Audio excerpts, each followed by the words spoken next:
हमारे शास्त्रों को क्यों मानते हैं? तो पंडित जी हमारे शास्त्रों को हम क्यों मानते हैं?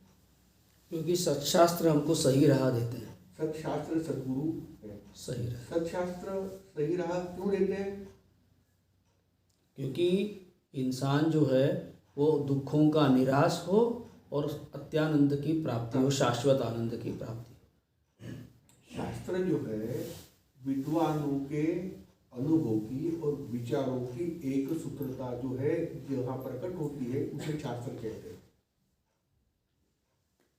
शास्त्र क्या है? हजारों साल का अनुभव, दादा परदादा, बराबर है, और प्राचीन काल से उनका अभ्यास, उनके अनुभव और लोक कल्याण के लिए जो बनाई हुई उनकी नीति है उसका एकत्रीकरण बोले तो शास्त्र होगा। इसलिए इस शास्त्र के पीछे जो भी प्रतिपादन शास्त्र करते हैं उसके पीछे हजारों दिमाग, हजारों साल के तजुर्बे लगे हुए हैं। इसलिए शास्त्रों का लिखा हुआ कभी झूठ गलत नहीं होता। उनका एक ही पर्पज होता है, आपका कल्याण, और दूसरा क्या करना है उनको। जो ऋषि मुनि बेचारे लंगोटी पहन के जाते थे, जंगल में रहते थे, उनको क्या पैसे चाहिए? आप उनको आश्रम बनाने का है क्या? मेरे को बना है भोपाल में आश्रम, मेरे को भोपाल में आश्रम बनाना है। उनको बनाना है क्या आश्रम? मुझे कुछ नहीं बनाना था, वो तो लोगों कल्याण के सिवा दूसरा विचार नहीं। तो वह अकेले ऋषि नहीं, ऐसे ऋषि मुनियों की परंपरा के अनुभव जब एक समान होते थे, मान लीजिए एक ऋषि के अनुभव कुछ अलग है, उनकी संतान है या उनके शिष्य है, उसके अनुभव कुछ अलग है, तो अगर वो अलग अलग लिखते तो वो शास्त्र की संज्ञा में नहीं आएगा। शास्त्र की संज्ञा में वही आएगा कि जो परंपरा से हजारों लाखों साल से लिखा हुआ वो शब्द चल गया। इसलिए हम शास्त्रों को, सत्शास्त्र को, तो सत्शास्त्र ने बड़ा सुंदर तरीके से हमको बताया कि अध्यात्म की शुरुआत कैसे करना। क्या है अध्यात्म की? आत्मान आत्म विवेक।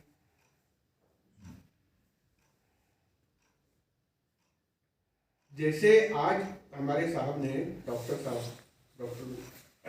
ने बताया कि हम भाई वैज्ञानिक है, हम तो एनालिटिकली देखेंगे, उसको तोड़ के देखेंगे, तो ये सृष्टि को तोड़कर प्रस्तुत करना, यह इस नए जनरेशन के लिए पहली स्टेप रहेगी। कल आप में से किसी को 15 लड़के बैठे और आपको भाषण देना है, तो आप उस दृश्य को तोड़कर दो विभाग करके बता सकते। अगर उनको है तो उनको उसमें इंटरेस्ट है। शायद मतलब का बात मतलब पर हे मी म्हणत नहीं है, ये मैं नहीं बोल रहा हूँ। देखो हमको महाजनों नगतस्य पंथः, जिस रास्ते से हमारे ऋषि मुनि गए, हमारे शास्त्र गए, हम सुबह के लोग उसी रास्ते से जाएंगे, अपने भेजे से नहीं जाएंगे। सही बात है। तो हमको क्या सिखाया गया है? आत्मान आत्म विवेक। जो भी दृश्य है उसको, भाई पानी दिख रहा है समुद्र का, यह समुद्र का पानी है, सब लोग जानते हैं। इसका हम एनालिटिकली उसको अब देखना है कि सिर्फ समुद्र का पानी नहीं, इसमें पानी भी है और नमक भी है। वैसे इस दृश्य में भरे हुई दो चीजें हैं, सिर्फ दृश्य नहीं है। क्या क्या है इसमें? क्या क्या है? एक अनात्मिक है और एक आत्मिक है। यह चीज हमको पहले समझानी पड़ेगी लोगों को, तब जाके लोगों का इंटरेस्ट क्रिएट हो जाएगा और उनको उस पर विश्वास भी होगा। जो यंग लड़के हैं उनको आप बड़ा साइंटिफिकली भी बता रहे हैं, वेदों का ज्ञान भी दे रहे हैं, इंटरेस्टिंग भी बता रहे, परमात्मा की ज्ञान भी दे रहे। और साहेब बरोबर आहे का माझं? पटलं का तुम्हाला? तर आम्हाला सुरुवात यानंतर लक्षात ठेवा, आमच्याकडे तरुण मुलं जर समजा समोर आले, हमारे पास सामने कोई यंग लड़के आते हैं, तो आप उनको ये मत बताना कि आप जो है अभिषेक करो गणेश जी के नाम से, वो सुनेगा चला जाएगा अपने घर। उसको ये सृष्टि का एनालिटिकली आप वैज्ञानिक दृष्टि से बताओ। आई अप्रिशिएट डॉक्टर खेरे, आप भी वैज्ञानिक है ना, तो वैज्ञानिक ही बने रहो। उनको, पर आप अभी तक फिजिकल एनालिसिस करते थे, अभी स्पिरिचुअल एनालिसिस करके उनको बताओ। और पंडित जी मैं गलत बोल रहा हूँ? नहीं स्वामी जी एकदम बराबर है। तुला काय वाटतं रे बाबा? पंकज तुला काय वाटतं? स्पिरिच्युअल अनालिसिस म्हणजे आध्यात्मिक अनालिसिस कसं करायचं ते थोडं प्रश्न सांगा आहे. कसं करायचं तुम्ही सांगा. पंडित जी आप बताओ. हाँ, अभी जैसे स्वामी जी ने मटके का उदाहरण दिया राहुल ने कि एक मटका दिखता है तो उसमें केवल मटका है क्या? नहीं, मटके के साथ मिट्टी भी है। अब यह जो मटका है यह मटका अशाश्वत है, बराबर. मतलब अनात्म वस्तु है, क्योंकि जब तक मटका नहीं बना था तब भी मिट्टी थी वो, और मटका कालांतर में फूट जाएगा, फूटने के बाद वापस वह मिट्टी में परावर्तित हो। तो जो मट्टी जो है उसका शाश्वत रूप है, वही आत्म वस्तु कहलाएगी, और अनात्म रूप जो है वह मटका है। तो वैसे ही आत्म वस्तु मतलब जो शाश्वत है और अनात्म वस्तु मतलब अशाश्वत है। जैसे अभी स्वामी जी ने एक और उदाहरण दिया कि समुंदर है, समुंदर में जैसे ही वो जल को अलग किया जाता है तो नमक ही नमक हो जाता है। तो वैसे ही आत्म वस्तु तुझे अलग अलग है. हो. तो जो दृश्य है उसको स्प्लिट हम करके हम हमारे बच्चों को भी समझाए तो बेटा इसमें एक चीज शाश्वत है, एक अशाश्वत.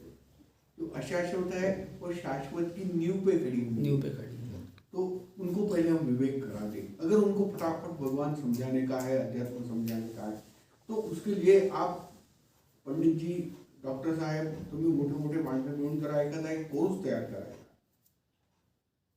हम कैसे बच्चों को कुछ करो. देखो हम सफल हुए असफल हुए उससे हमको कुछ ना, हमको 5 रुपए कमाने के ही साला जीवन में इच्छा ही नहीं है. इच्छा आहे का कमवायची? झालं तर मी काय करायचं होतं, खेळ केले, खेळ खंडोबा संपल्या. काहीतरी या नवीन पोरांसाठी चांगलं करून देऊ, हमें कोई अच्छी चीज बना के जाएंगे, हमको क्या करना है. बराबर है ना. तो एक बनाओ यार, थोड़ा कोर्स बनाओ, उसकी एक किताब हिंदी में बनाओ, मेरे को दो यार आप बनाए. अब हम मराठी मीडियम में नहीं बनाएंगे, हम हिंदी में ही बनाएंगे. तो भाई वो किताब पढ़ने के बाद में बच्चों को अध्यात्म में रुचि निर्माण हो. इनिशियल अध्यात्म क्या होता है, आज जो अपनी चर्चा हुई उसके आधार पर एक बना के मेरे को आप लोग बताइए. तुम्ही तिघं दोघं जण मिळून जे आहे तुम्ही याचा प्रयत्न करा. तुम्ही बसा, खरंच हे चांगली गोष्ट आहे.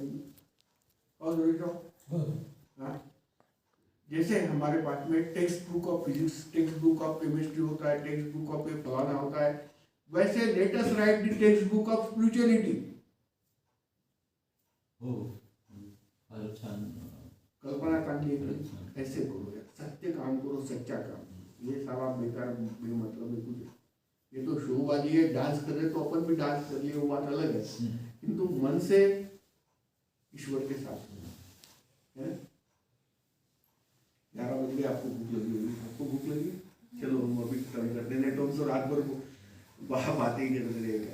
बोल रहा था तुम्हाला कोणाला नाही, एवढं इंटरेस्टिंग सगळं चालू आहे.